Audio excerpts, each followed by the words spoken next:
जादू टोना जैसी चीजें खतरनाक है, लेकिन जब उनका प्रयोग एक बहू के हाथों होता है तो वो कितनी मजेदार हो जाती है, खुद देखिए।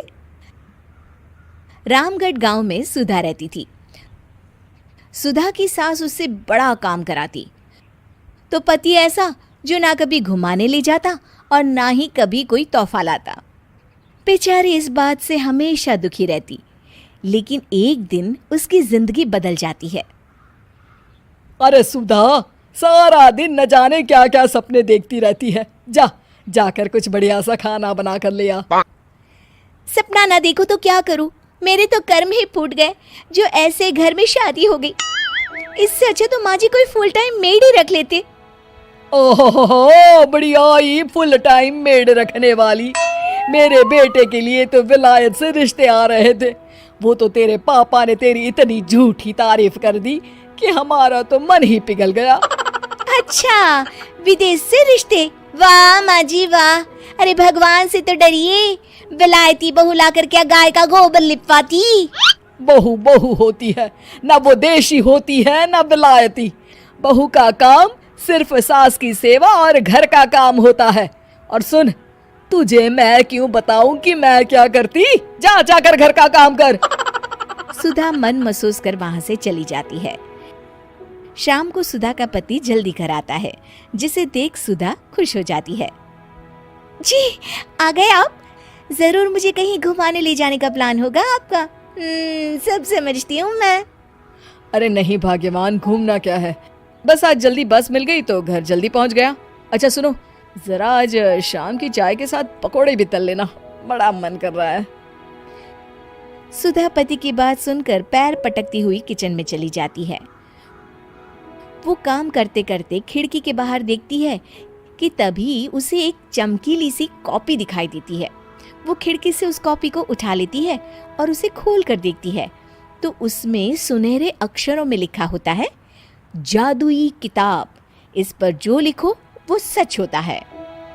सुधा उस किताब को देखकर खुश हो जाती है और जल्दी से पास रखी पेंसिल उठाकर उसमें लिख देती है, मेरी सास सारा काम कर दी। तभी उसकी सास किचन में आ जाती है और कहती है, अरे बहू, सारा दिन लगी रहती है काम में, अब जाकर आराम कर ले। मैं तेरे लिए चाय और गर्मा गर्म पकोड़े लेकर आती हूँ।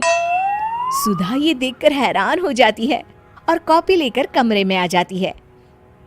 तभी वो देखती है कि उसका पति आराम से बैठकर किताब पढ़ रहा होता है। सुधा झट से कॉपी निकालकर उसमें लिखती है, मेरा पति मुझे घुमाने ले जाए।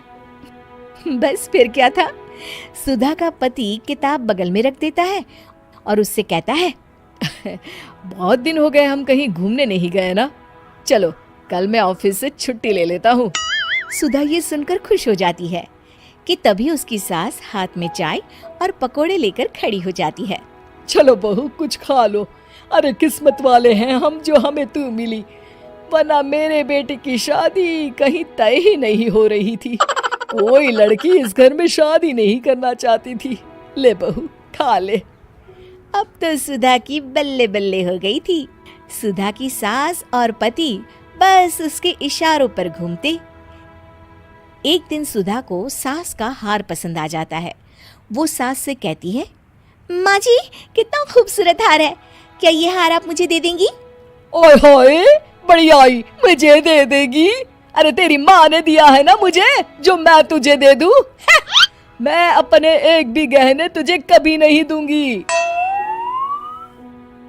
तभी सुधा अपने कमरे में जाती है और कॉपी में लिख देती है, सास के सारे गहने मेरे हो जाए। अब क्या था, थोड़ी ही देर में सास एक संदूक लेकर उसके कमरे में आ जाती है। बहू ये ले। ये क्या है माँ जी? बेटा ये मेरे गहने हैं, अब मुझ बुढ़िया पर तो ये अच्छे नहीं लगते। तेरी तो उम्र है पहनने उड़ने की, ये ले गहने तू ही रख ले। तभी सुधा की नजर उस हार पर पड़ती है जो सासू माँ ने पहना है। और माँ जी ये हार जो आपके गले पर है? सास हार उतारते हुए कहती है, हाँ बहू ये भी ले ले। फिर कान के टापस उतारते हुए कहती है, ये ले बेटा, तू ये भी ले ले। फिर एक एक कर वो अपने सारे पहने हुए गहने उतारने लगती है। ये भी ले ले बहू, ये भी ले ले। सुधा तो खुशी के मारे बौखला जाती है। हाँ हाँ, लाइए लाइए लाइए लाइए। तभी सुधा का पति उसके पीछे आकर खड़ा हो जाता है और जोर से चिल्लाता है, अरे सुधा, क्या हुआ? क्या लाइए लाइए कर रही हो? अरे जरा कढ़ाई में तो देख लो, सारे के सारे पकोड़े जल गए। तभी सुधा की सास भी उसके सामने आ जाती है। इस लड़की से तो एक काम ठीक से नहीं होता, दिन भर सपने ही देखती रहती है। तभी सुधा को होश आता है। वो खिड़की के बाहर देखती है जहां उसे कुछ दिखाई नहीं देता। दरअसल जादुई वादुई कुछ नहीं था, वो सिर्फ एक काल्पनिक सपना था जो सुधा अपनी जिंदगी से तंग आकर देख रही